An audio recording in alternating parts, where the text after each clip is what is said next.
नमस्कार. मी दिव्या हुरकट. भाग्यविजयी आमच्या विशेष कार्यक्रमात तुम्हा सगळ्यांचं पुन्हा एकदा मनापासून स्वागत. आज आपण चर्चा करणार आहोत 12वी नंतरचे करिअर आणि ग्रहमान या विषयावर आणि आपल्याला मार्गदर्शन करणार आहेत प्रख्यात ज्योतिष आणि वास्तुतज्ञ डॉक्टर विजय चाटोरीकर सर. सर, कार्यक्रमात मनापासून स्वागत आहे. नमस्कार. कार्यक्रमाला सुरुवात करायचीच आहे, मात्र त्याआधी तुम्हाला सरांची थोडक्यात ओळख करून देते. ज्योतिषशास्त्र आणि वास्तुशास्त्र या दोन्ही विषयांमध्ये सरांचा अनेक वर्षांचा अनुभव आहे. ज्योतिषशास्त्र आणि वास्तुशास्त्र या दोन्ही विषयांमध्ये सरांनी PhD ही पदवी प्राप्त केलेली आहे. रत्नांवर सरांचा विशेष अभ्यास आहे आणि गेली अनेक पुरस्कार त्यांना यासाठी मिळालेले आहेत. गेल्या 3 पिढ्या सरांच्या या क्षेत्रात कार्यरत आहेत आणि वेळोवेळी सर या संबंधित आपल्याला मार्गदर्शन करत असतात. आणि आज सर आपल्याला करिअर विषयी मार्गदर्शन करणार आहेत. 12वी नंतरचं करिअर कसं असावं आणि ग्रहमानाचा त्याच्यावर काय परिणाम होतो याविषयी आज आपण सगळं जाणून घेणार आहोत. सर, पुन्हा एकदा तुमचं कार्यक्रमात स्वागत आहे. नुकताच 12वीचा निकाल लागलेला आहे. खूप मुलांना अपेक्षेपेक्षा जास्त त्यांचं रिझल्ट आलेला आहे. काही विद्यार्थ्यांना अपयशही मिळालेलं आहे. या सगळ्या संबंधित तुम्हाला काय म्हणायचं आहे आणि आता पुढे त्यांनी काय करावं, काय निर्णय घ्यावं, कशा पद्धतीने त्यांचे निर्णय असायला हवे? सर्वप्रथम मी जे काही विद्यार्थी 12वीच्या परीक्षेमध्ये उत्तीर्ण झालेले आहेत आणि उत्तम गुणांनी पुढे आलेले आहेत त्यांना सर्वांचं अभिनंदन करतो आणि भाग्यविजय परिवारातर्फे सगळ्यांना खूप खूप शुभेच्छा. आणि दुसरी गोष्ट की ज्यांना अपयश आलं आहे त्यांनासुद्धा मी सांगतो की इथे घाबरायचं नसतं. कधीकधी लांब उडी मारण्यासाठी 2 पावलं आपल्याला मागे सरकावं लागतं. याचा अर्थ असा नसतो की आपण हारलोत किंवा आपण संपलोत. 12वीमध्ये आपण अपयश आलं म्हणून आपण तिथेच थांबलो किंवा स्वतः बाबतीत निगेटिव्ह विचार करायला लागलो तर आपण पुढे प्रगती साधू नाही शकत. पण एक महत्त्वाची गोष्ट आहे दिव्या, तुला सांगतो. आता हे जे आता सध्याचा निकाल पाहिले आपण, निकाल खूप चांगल्या प्रकारे लागलेले आहेत. त्याच्यामध्ये बऱ्याच मुलांना मेहनतीप्रमाणे त्यांना यश मिळालं आहे.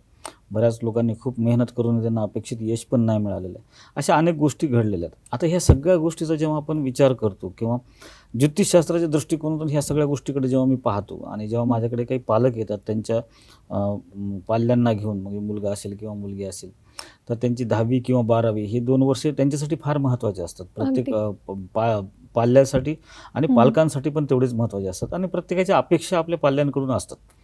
आणि पाल्यांना पण अपेक्षा असते की आपण काहीतरी वेगळं करून दाखवायचं, वेगळं करिअर निवडायचं किंवा करिअरमध्ये पुढे जात असताना हे जे टप्पा आहे 12वीचा, याच्याहून पुढचे जे तुम्हाला ग्रॅज्युएशनचं शिक्षण घ्यायचं असतं त्याच्यामध्ये चांगलं कॉलेज मिळणं, मनासारखी साईट मिळणं, तिथे अपेक्षित जे कॉलेज पाहिजे, ज्या शहरातलं पाहिजे तिथे आपल्याला ॲडमिशन मिळणं, ह्या अनेक गोष्टी असतात. तर जेव्हा ज्योतिषशास्त्राच्या दृष्टिकोनातून मी ह्या सगळ्या गोष्टीचा विचार करतो किंवा असे कोणते पालक माझ्याकडे आल्यानंतर असे बरेच जण येतात माझ्याकडे की आता 12वीचा निकाल लागला आहे, माझ्या मुलाला अमुक एवढे मार्क पडलेत, आता त्यांना इथून पुढे काय घेतलं पाहिजे. आता बरेचदा कसं असतं की आज पहिल्या काळामध्ये कसं होतं की 3 फॅकल्टीज होत्या, सायन्स, आर्ट्स आणि कॉमर्स. याच्या व्यतिरिक्त दुसरं कोणी विचार करत नव्हतं. आता प्रत्येक फॅकल्टीमध्ये अनेक अशा गोष्टी आहेत. जवळपास 4000 असे तुम्हाला हे आहेत की क्षेत्र आहेत, करिअरचे ऑप्शन आहेत की तिथे तुम्ही प्रयत्न करू शकता.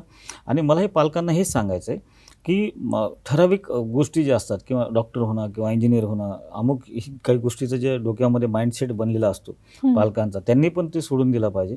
अनेक क्षेत्र असे आहेत की त्या क्षेत्रामध्ये तुमच्या पाल्यांना तिकडे चांगल्या प्रकारचं यश मिळू शकतं. आता हे जे क्षेत्र असतं की ते नेमकं कसं निवडायचं, बरेचदा इथं गफलत होत असते. पालकांची पण होते आणि पाल्यांची पण होते, विद्यार्थ्यांची पण होते. मुळात काय असतं की कोणताही विद्यार्थी जो असतो, एक हे वय जे असतं ना, हे वय असं असतं की तिथं निर्णय क्षमता तेवढी स्ट्रॉंगली नसते की आपण एखादं क्षेत्र निवडावं. मग तिथे कुठेतरी निर्णय चुकण्याची पण शक्यता असते किंवा तिथे प्रॉब्लेम येण्याची पण शक्यता असते. अशा वेळेला मला वाटतं की प्रत्येक पालकांनी आपल्या पाल्याची पत्रिका कोणातरी जाणकार ज्योतिषाला दाखवली पाहिजे. ज्योतिषशास्त्र एक असं शास्त्र आहे की त्याच्यातून तुम्हाला प्रत्येक गोष्टीचं मार्गदर्शन मिळतं आणि तुमच्या पत्रिकेमधली ग्रहांची स्थिती, तुमच्या ग्रहांचे स्थान आणि पत्रिकेतले जे 12 स्थानं असतात, प्रत्येक स्थानाचं एक वेगळं वैशिष्ट्य आहे. त्यातल्या त्यात शिक्षणासाठी, करिअरसाठी तुमचं 5म स्थान फार महत्त्वाचं असतं. आणि 5म स्थानावर जेव्हा आपण विचार करतो की तुमच्या मुलाला किंवा पाल्याला तुम्हाला कोणत्या क्षेत्रात पाठवलं पाहिजे, मग त्याला टेक्निकल फील्डमध्ये पाठवायला पाहिजे, की त्याला विज्ञान क्षेत्रामध्ये पाठवायला पाहिजे, की त्याला लिटरेचरमध्ये पाठवायला पाहिजे, त्याला अकाउंटिंगमध्ये पाठवायला पाहिजे, त्याला फायनान्समध्ये पाठवायला पाहिजे, त्याला फूड टेक्नॉलॉजीमध्ये पाठवायला पाहिजे किंवा मेडिसिनमध्ये त्याला पाठवायला पाहिजे. ह्या सगळ्या गोष्टी आपण आपल्या पत्रिकेवरून पाहू शकतो. त्या अशा सगळ्या गोष्टीचा विचार करायचा असतं. तर मला प्रत्येक पालकांना एक आपल्या कार्यक्रमाच्या माध्यमातून एक विनंती आहे, की तुम्ही तुमच्या पाल्याची पत्रिका एखाद्या जाणकार ज्योतिषाला दाखवा, त्यांचं मार्गदर्शन घ्या. बरेचदा निर्णय चुकतात, त्याच्यामुळं वेळ वाया जातो, वर्ष वाया जातात. त्याच्यामुळं मुलांमध्ये पण फ्रस्ट्रेशन येतं, की मनासारखं यश नाही मिळाल्यामुळं. बरोबर. तर नक्कीच तुम्ही सगळ्यांनी ज्योतिषाचा सल्ला घेतला पाहिजे. आणि पुन्हा एकदा सगळ्यांचे मी अभिनंदन करतो, जे पास झालेले आहेत आणि ज्यांना अपयश आलं आहे. आता अपयश येण्यामागे सुद्धा काही गोष्टी कारणीभूत असतात. ग्रहांची स्थिती असते, की बरेचदा अशी ग्रहांची स्थिती गोचरीमध्ये म्हणजे वर्तमान स्थितीमध्ये असे काही ग्रहमान येत असतात आपल्याला, की त्यावेळेला आपण प्रयत्न करतो पण प्रयत्नाप्रमाणे यश मिळत नाही आपल्याला. तर ते नेमकं जाणून घेतलं पाहिजे, की नेमकं आपल्याला सध्याचे ग्रहमान कसे आहेत. बरेचदा काय होतं, की मुलं मेहनत घेतात पण त्यांना मनासारखं यश मिळत नाही. खूप दिवस रात्र अभ्यास करतात, त्यांची ग्रास्पिंग पॉवर चांगली असते, सगळ्या गोष्टी असतात. तर बरेचदा असं होतं, की काही काही विद्यार्थ्यांना असे प्रॉब्लेम येतात, की ते खूप तयारी केलेली असते आणि त्यांना कॉन्फिडन्स असतो, की आता ना ह्या परीक्षेमध्ये आपण चांगले मार्क घेणार. आणि नेमकं परीक्षेच्या आधी असं काहीतरी होतं, की त्यांची तब्येत तरी बिघडते किंवा लहान छोटा मोठा असे ॲक्सिडेंट होतो, त्याच्यामुळे त्यांना पेपरला एक मुकावं लागतं किंवा पेपर त्यांचा ड्रॉप होतो. असे जे घटना आपल्या जीवनामध्ये घडत असतात, ह्याला एक ग्रहमान कारणीभूत असतं. तर अशा वेळेला तुम्ही जर अपयश जरी आला असेल तर न घाबरता, न हिंमत हारता, तुम्ही जर जाणकार व्यक्तीचा सल्ला घेऊन जर तिथे तुम्ही जर जाणकार व्यक्तीचं मार्गदर्शन घेतलं आणि त्यानुसार सध्याचे वर्तमान स्थितीतले आपले ग्रहमान काय आहेत आणि कशामुळं आपल्याला अपयश आलं आहे हे जाणून घेऊन, चिंता आणि चिता याच्यामध्ये एक अनुस्वाराचा फरक असतो. एक जिवंतपणे चालते, एक मेल्यानंतर चालते. चिंता न करता चिंतन करायचं प्रत्येक गोष्टीचं आणि त्यानुसार जर मार्गदर्शन घेऊन आपण जर त्याला उपाय केले तर मला वाटतं अपयशाला सुद्धा आपण यशामध्ये परावर्तित करू शकतो. अगदी सर, खूप छानपणे तुम्ही हे सगळं समजावून सांगितलं. जसं आपण लहानपणापासूनच ऐकतो, की 12वी नंतर म्हणजे 12वी हा तुमचा टर्निंग पॉईंट असतो. 12वी नंतर करिअर निवडणं हे खूप जास्त इम्पॉर्टंट आणि खूप महत्त्वाचं डिसिजन असतं. तर हे करिअर निवडताना खूपदा असं होतं, की पाल्याचं आणि पालकांचं खूप मतभेद होतात. त्यांचे डिसिजन्स मॅच करत नाही. अशा वेळी कुंडलीचं मार्गदर्शन खूप त्यांना उपयोगी ठरतं का किंवा आवश्यक असतं का? नक्कीच. दिव्या तुला सांगतो, की जीवनामध्ये अशी कोणतीही गोष्ट नाही, की त्याला आपलं ज्योतिषशास्त्र मार्गदर्शन करत नाही. मग ते कोणतंही क्षेत्र असो, कोणताही प्रश्न असतो, कोणतीही समस्या असो. महत्त्वाचं काय असतं, की आता हे जसं 12वी झाल्यानंतर आता एखादे जे पालक डॉक्टर आहेत तर त्यांना असं वाटतं, की आता मी एवढा मोठा दवाखाना उभा केला, इथून पुढे माझ्या मुलानं तो हॉस्पिटल चालवलं पाहिजे. म्हणून येणं केनं प्रकारे त्याला नीट देण्याचा प्रयत्न करतात, त्याला डॉक्टर बनवण्याचा प्रयत्न करत असतात.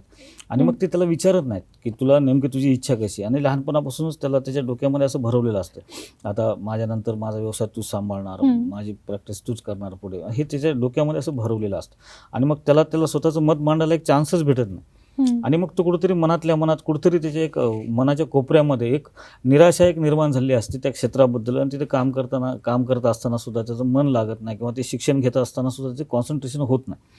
तर मला पालकांना एक आधी नम्रपणे विनंती करायची, की आधी तुम्ही पाल्याचं तुमच्या हे जाणून घ्या, की त्याचं कोणत्या क्षेत्रामध्ये त्याला करिअर करायचं किंवा ते कोणत्या क्षेत्रामध्ये सक्सेसफुल होऊ शकतो. महत्त्वाचं काय असतं, की असे कोणती क्षेत्र नसतात की त्याच्यामध्ये प्रयत्न केल्यावर यश मिळत नसतो. फक्त महत्त्वाची गोष्ट असते, की आपण एखादं क्षेत्र जेव्हा निवडतो तो आपल्याला मनाला आवडणारा असेल तर त्याच्यामध्ये अजून जास्त प्रकारे आपण प्रगती करू शकतो. पण एक नाईलाज म्हणून एखादी गोष्ट तुम्ही जर करत असाल तर ती करण्यापुरतीच असते. ती करून टाकणं किंवा कसं तरी मेडिकल केलं आहे, कधी आपलं वडिलोपार्जित व्यवसाय तो सांभाळायचा म्हणून तुम्ही ते क्षेत्र निवडताय. तर याच्यामध्ये बरेचदा पाल्य जे असतात ना डिप्रेस होत असतात. तर अशा वेळेला एक पत्रिकेमध्ये आपल्याला कळू शकतं, की पालकांनी आपल्या पाल्याची पत्रिका आधी जाऊन पाहिली पाहिजे. त्यांना आधी पाल्यांना विचारलं पाहिजे, की नेमकं तुमचं कोणत्या क्षेत्रामध्ये तुम्हाला आवड आहे. आता बरेचदा असं पण असतं दिव्या, की आपल्याला छंद असतो एखाद्या गोष्टीचा. एखाद्याला गायनाचा छंद असतो, एखाद्याला अभिनयाचा छंद असतो, कोणाला डान्सचा छंद असतो, कोणाला कोणतं वाद्य वाजवण्याचा छंद असतो, कोणाला मशिनरीमध्ये इंटरेस्ट असतो. पण बरेचदा असं असतं, की करिअर हे जे असतं ना, की लोकांमध्ये तफावत ही आहे, की करिअर निवडत असताना ते पुढच्या फ्युचरमधली आर्थिक व्यवस्था पाहत असतात, की करिअर निवडत असताना की बाबा डॉक्टर झाल्यावर मग पुढे कमाई कशी असणार आहे, पुढे स्कोप काय आहे, किंवा तू IT इंजिनियर झाला असतं तुला कुठे कुठे चान्सेस मिळू शकतो, तुझं पॅकेज कसं असणार आहे, तू सगळ्यांसोबत कसं राहू शकतो, समाजामध्ये तुझी आर्थिक स्थिती कशी असणार आहे, तुझं स्टेटस कसं असणार. तर ह्या गोष्टीतून ते विचार करतात. पण मला वाटतं की पालकांनी आणि पाल्यांनी दोघांनी ही गोष्ट आधी समजून घेतली पाहिजे की करिअर ही गोष्ट वेगळी आहे आणि उत्पन्नाचं साधन ही गोष्ट वेगळी आहे. की हां, बऱ्याच लोकांचं 70% लोकांचं असं असतं की त्यांचं करिअर हेच उत्पन्नाचं साधन असतं. पण 30% लोक असे असतात की त्यांचं करिअर एका क्षेत्रामध्ये झालं असतं आणि त्यांचं उत्पन्नाचं साधन वेगळंच काहीतरी असतं. ते वेगळ्या व्यवसायामध्ये जातात. आता माझ्याकडे असे बरेच क्लायंट आहेत की ज्यांनी MBBS केलं आहे आणि नंतर त्यांनी स्पर्धा परीक्षा दिल्यात, किंवा बऱ्याच जणांनी MBBS केलं आहे पण त्यांनी हॉटेलिंग चालू केले, त्यांचे हॉटेल चालू आहेत. मग ते MBBSचं सोडून हॉटेलचा व्यवसाय करत आहेत. बरेच जण असे इंजिनियर झालेले की त्यांनी वेगळेच व्यवसाय चालू केलेले आहेत.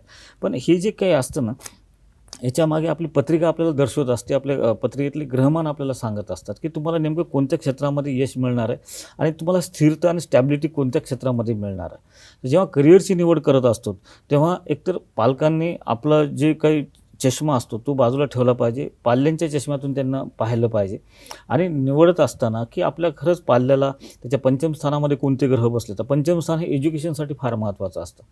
त्यासोबतच त्याचं लाभस्थान म्हणजे ते उत्पन्नासाठी महत्त्वाचं असतं. द्वितीय स्थान म्हणजे हे धनस्थान असतं आणि दशम स्थान म्हणजे कर्मस्थान असतं आणि कर्मस्थानाचं नवम स्थान म्हणजे षष्टम स्थान.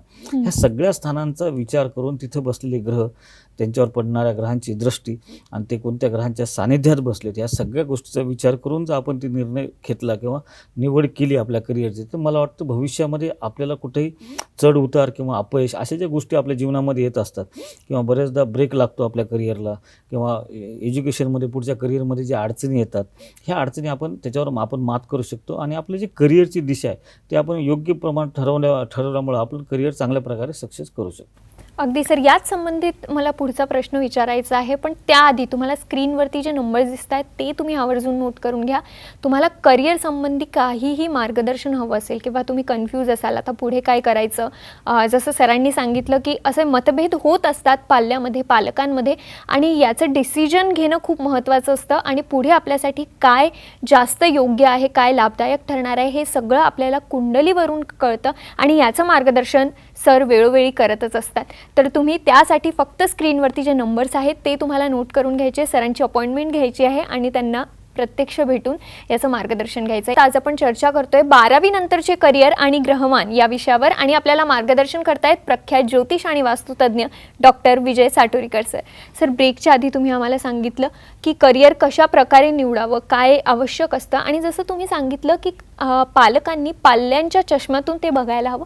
पण खूपदा असंही होतं की पालक त्यांच्या हिशोबाने डिसिजन घेतात आणि मग करिअर निवडताना ते कुठेतरी चुकतात आणि मग तो भार की आपण पालकांचं ऐकलं नाही तो त्यांच्या सोबतच असतो नेहमी. तर यासाठी काही ग्रहमान चं काही संबंध आहे का याच्याशी, किंवा काय अजून मार्गदर्शन तुम्ही याबद्दल करू शकतात, कारण गेली अनेक वर्ष तुम्ही असे अनुभव तुम्ही बघत असाल. नक्कीच, बरेचदा असं होतं दिव्या की पालक ठरवतात आपल्या मुलाचं करिअर किंवा बरेचदा पाल्य पण स्वतःच आपलं करिअर ठरवत असतात.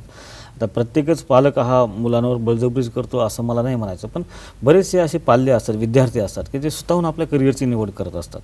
तर ती निवड करत असताना की 2-3 गोष्टी असतात. एक तर लहानपणापासून त्यांनी काहीतरी ऐकलेलं असतं की मला IT इंजिनियर व्हायचं किंवा मला डॉक्टर व्हायचे किंवा मला पायलट व्हायचे, जे काही गोष्टी ऐकलेल्या असतात त्याच्यानुसार ते आपलं डिसिजन ठरवतात.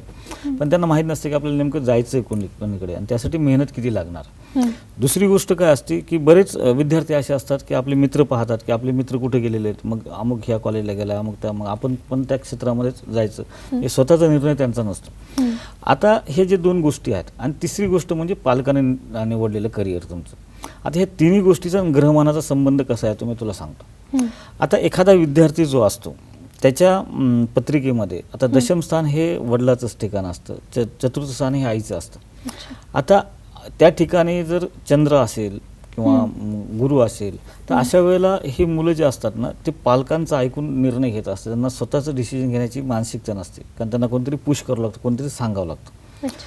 तसंच हा चंद्र जो आहे हा जो तृतीय स्थानामध्ये म्हणजे पराक्रम स्थानामध्ये असेल तर असे लोक आपले आजूबाजूचं वातावरण पाहून ते डिसिजन घेत असतात. असे विद्यार्थी जे असतात त्याच्यामुळे ते डिसिजन घेतात आणि बरेचदा मग ते डिसिजन चुकतात पण आणि बऱ्याच अंशी ते सक्सेस पण होतात. आणि तिसरं जे मी तुला सांगितलं की लहानपणापासून जे त्यांच्या मनावर पडलेलं दडपण असतं की ऐकलेलं असतं किंवा त्यांनी एक पिक्चरमध्ये पाहिलं असतं किंवा कोणाचं करिअरबद्दलची माहिती वाचलेलं असतं, त्याच्यामुळे त्यांची एक निर्माण झाली असती इच्छा की आपल्याला अमुक अमुक व्हायचं की अमुक माणसासारखं मला व्हायचं. एक मोटिवेशनल एक असतो त्यांच्यासमोर एक व्यक्ती किंवा एक कॅरेक्टर असतं की त्याच्यामुळे ते व्हायचं ठरवतात. तर अशा वेळेस सुद्धा त्यांचा चंद्र फार महत्त्वाचा असतो. चंद्र जो आहे ना हा मनाचा कारक असतो. तुमच्या पत्रिकेमध्ये चंद्र कोणत्या ग्रहाच्या सानिध्यात बसलेला आहे, कोणत्या स्थानात बसलेला आहे, त्यानुसार माणसाची निर्णय क्षमता असते. आणि मन आणि बुद्धी ह्या दोघांचा संयोग किंवा दोघांचा संगम हा प्रॉपर होणं फार गरजेचं असतं. डिसिजन घेत असताना, निर्णय घेत असताना तुमच्या मनाने तुम्ही निर्णय किती घेता आणि बुद्धीने किती निर्णय घेता हे फार महत्त्वाचं असतं. आता बुद्धीने निर्णय जर घ्यायचा असेल तुम्हाला तर तुमच्या पत्रिकेतला गुरु आणि बुध फार महत्त्वाचा असतो. की हे गुरु आणि बुध हे तुमची वैचारिक क्षमता वाढवणारे असतात, बौद्धिक क्षमता वाढवणारे असतात आणि व्यावहारिकता वाढवणारे असतात. व्यावहारिक दृष्टिकोनातून आपण जे निर्णय घेतो ते सहसा चुकत नसतात. आणि त्याच्यामध्ये एक आपण साधं उदाहरण सांगतो तुला. आपण जेव्हा जगाकडे पाहण्याचा किंवा आपण काम करण्याची पद्धत म्हणा किंवा वागण्याची पद्धत किंवा आपण जे काही रिलेशन मेंटेन करतो याच्यामध्ये आपण किंवा घरातले सुद्धा नातेवाईकाशी रिलेशन मेंटेन करतो याच्यामध्ये जर तुम्ही इथून मनानं जर डिसिजन घेत असताल तर तुमचा सोडून सगळ्यांचा फायदा होत असतो. कारण तुम्ही दुसऱ्यांसाठी डिसिजन घेतले असतात की त्याला काय वाटेल म्हणून आपण हे करायचं, त्याला तो नाराज होईल म्हणून हे करायचं. तसंच पालकांना वाईट वाटेल म्हणून पालक म्हणतील तसं करायचं. हा निर्णय घेणं म्हणजे कुठेतरी मनाचा विचार आहे, तो भावनेचा इमोशन्सचा संबंध येतो तिथे. आणि जेव्हा इमोशन्सचा संबंध येऊन तुम्ही कोणताही निर्णय घेता ते निर्णय चुकलेला असतो. कारण तिथे तुमचा फायदा नसतो, तिथं बाकी सगळ्यांचा फायदा झालेला असतो.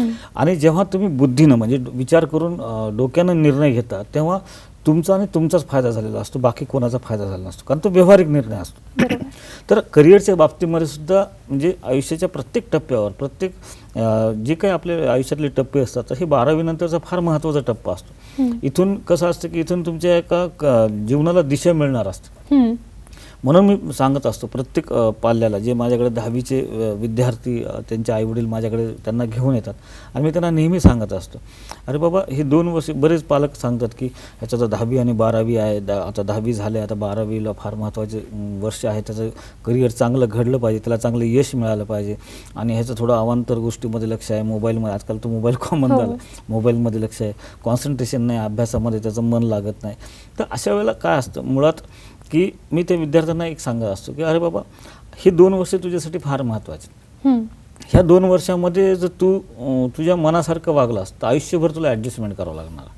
पण ह्या 2 वर्षामध्ये जर तू मेहनत घेतलीस आणि मनाच्या काही इच्छा डावलून कष्ट घेतलेस आणि असं स्वप्न पाहिलंस की त्या स्वप्नामुळे तुला झोप नाही लागली पाहिजे तर तुझं आयुष्यभर तुला मनासारखं जगता येईल. आता तू ठरवायचं की हे 2 वर्ष मनासारखं जगायचं आहे का आयुष्यभर मनासारखं जगायचं आहे. ह्या दोन्हीतला फरक त्याला समजून सांगणं फार गरजेचं असतं. आणि दुसरी गोष्ट यासोबतच की त्यांच्या पालकांनाही काही गोष्टी सांगाव्या लागतात की आजकालची जी पिढी आहे ती त्यांना कसं आहे की मुळात सगळ्या गोष्टी आता फास्ट फूडचा जमा असल्यामुळं प्रत्येक विद्यार्थ्यांना असं वाटतं की मी अमुक प्रयत्न केले की त्याचा अमुक रिझल्ट मला मिळाला पाहिजे. पण त्यांना अपयश शिकवण्याची सुद्धा एक गरज ही पालकांकडे आहे की त्यांनी आपले जे पाल्य आहेत त्यांना शिकवलं पाहिजे की अपयश आपल्या जीवनामध्ये येत असतं आणि त्याला संघर्ष करून आपण त्याच्यावर मात केली पाहिजे. पण बरेचदा असे विद्यार्थी येतात माझ्याकडे की थोडे अपयश आलं की ते एकदम नर्वस होतात, डिप्रेस होतात किंवा डिप्रेशनमध्ये जातात. तर ह्या ज्या गोष्टी घडतात सगळ्या आपल्या आजूबाजूला किंवा आपल्या कुटुंबातल्या कोणत्या सदस्यामध्ये, तर पहिली गोष्ट आहे की त्याची चंद्र कसा बसलेला आहे की चंद्र हा मनाचा कारक असतो. तो विचार कोणत्या दृष्टिकोनातून करतोय आणि तो जो दृष्टिकोन आहे तर त्याच्यावर त्यांना मात कशी केली पाहिजे, त्यांना त्याचं मन कठोर कसं झालं पाहिजे, काही गोष्टी इग्नोर कसा करता आल्या पाहिजेत आणि आलेल्या समस्येवर त्याला मात कसं करता येईल. तर ही जी निर्णय क्षमता आहे तर ही ह्या सगळ्या ग्रहमानच्या स्थितीवर फार डिपेंड असते. आणि बरेचदा मग इथं पालकही चुकतात, पाल्य पण चुकतात आणि आजूबाजूच्या वातावरणामधले लोकांचा त्यांच्याबद्दलचा गैरसमज पण वाढत जातो. त्यामुळं सगळ्यात नुकसान जास्त त्या विद्यार्थ्याचं होत असतं. आणि असं मला वाटतं की मी अशा विद्यार्थ्यांसाठी मुद्दाम जास्त वेळ देत असतो. कारण कसं असतं की त्यांच्या आयुष्याचा प्रश्न असतो.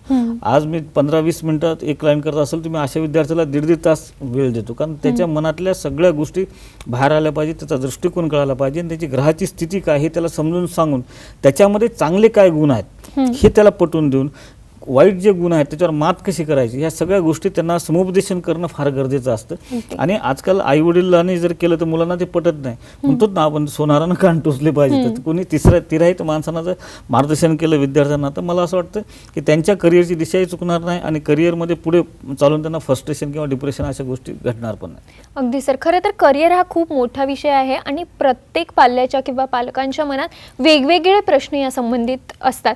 तर त्यांना तुमचं प्रत्यक्ष मार्गदर्शन घ्यायचं असेल, त्यांचे प्रश्न त्यांच्या शंकांचं निरसन करून घ्यायचं असेल तर तुम्ही त्यांना कुठे भेटू शकता?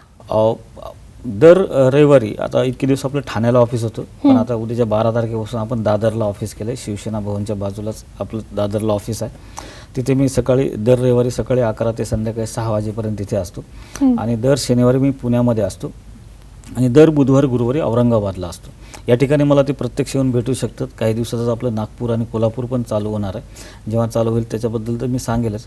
पण आपण ह्या साम टी व्हीच्या माध्यमातून, ह्या भाग्यविजय कार्यक्रमाच्या माध्यमातून इतक्या लोकांपर्यंत पोहोचलो की प्रत्येकालाच प्रत्यक्ष येणं शक्य नाही, कारण आपण देशाच्या कानाकोपऱ्यामध्ये पोहोचलेलो आहे. तर अशा वेळेस आपण फोनद्वारे सुद्धा कन्सल्टिंग करतो. जे स्क्रीनवर नंबर दिले त्याच्यावर कॉल करून अपॉइंटमेंट घेणं गरजेचं असतं. त्यांची जी काही डिटेल्स आहेत ते ऐकून, त्यांचे जे काही प्रश्न आहेत ते ऐकून त्यांना योग्य पद्धतीने आपण मार्गदर्शन करत असतो. अगदी सर, खूप छान असं मार्गदर्शन सरांनी आज आपल्याला केलेलं आहे. करिअर संबंधित तुमचे अजून काही प्रश्न असतील किंवा फक्त करिअरच नाही तर विवाह संबंधित किंवा आयुष्यातल्या काहीही अडचणी असतील, जसं सरांनी आधीच सांगितलं, ज्योतिषशास्त्रात, वास्तुशास्त्रात प्रत्येक प्रश्नाचं उत्तर आहे. तर तुम्हाला काहीही अडचणी असतील तर नक्कीच तुम्ही सरांचं मार्गदर्शन घेऊ शकता. त्यासाठी फक्त तुम्हाला सध्या स्क्रीनवरती जे नंबर दिसत आहेत ते तुम्हाला नोट करून घ्यायचे, त्यावर संपर्क करायचा आहे. प्रत्यक्ष मार्गदर्शन घ्यायचं असेल तर सरांची अपॉइंटमेंट घ्या, नाहीतर तुम्ही टेलिफोनिक मार्गदर्शन देखील घेऊ शकता. सर, तुम्ही इथे आलात, खूप छान असं मार्गदर्शन आम्हाला आणि आमच्या प्रेक्षकांना केलं, त्यासाठी मनापासून आभार. धन्यवाद. आणि भाग्यविजय या कार्यक्रमात आज वेळ होते इथेच थांबण्याची, मात्र तुम्ही कुठेही जाऊ नका, पाहत राहा भाग्यविजय.